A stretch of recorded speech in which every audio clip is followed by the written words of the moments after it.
बिस्मिल्लाहिर्रहमानिर्रहीम। Welcome to my YouTube channel universal knowledge info. आज हम देखेंगे दुनिया के टॉप 10 किलर बर्ड्स जो आपने शायद कभी ना देखे हों। आसमानों की वसतों में ऐसे पुरस्कार फनकार मौजूद हैं जो हर गुजरते लम्हे हमें चौंका देते हैं। आइए आपको परिंदों की दुनिया के चंद ऐसे हैरत अंगेज पहलू दिखाते हैं जो शायद आपने पहले कभी ना सुने हों। नंबर 1, हार्पी या जंगल का सबसे ताकतवर शिकारी है। ये बंदर तक को उठाकर खा सकता है। इसके पंजों की ताकत इंसानी हाथ से कई गुना ज्यादा है। ये परिंदा अपनी रफ्तार से शिकार को पकड़कर हैरान कर देता है। Number 2, Philippine eagle. ये दुनिया का सबसे लंबा और शानदार परिंदा है। इसके पर इंसान के बराबर वसी हैं। ये जंगल में हुक्मरान की तरह शिकार करता है।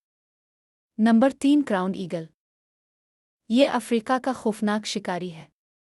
ये बकरे और बंदरों का शिकार करता है। इसकी ताकत और रफ्तार देखकर सब रह जाते हैं हैरान। ये दरख्तों के बीच से भी शिकार कर लेता है। Number 4, martial eagle. ये दुनिया का सबसे तेज़ रफ्तार शिकारी है। इसका हमला 80 किलोमीटर फी घंटा से भी तेज़ है। ये फिजा में एक ही झपकी में शिकार पकड़ लेता है।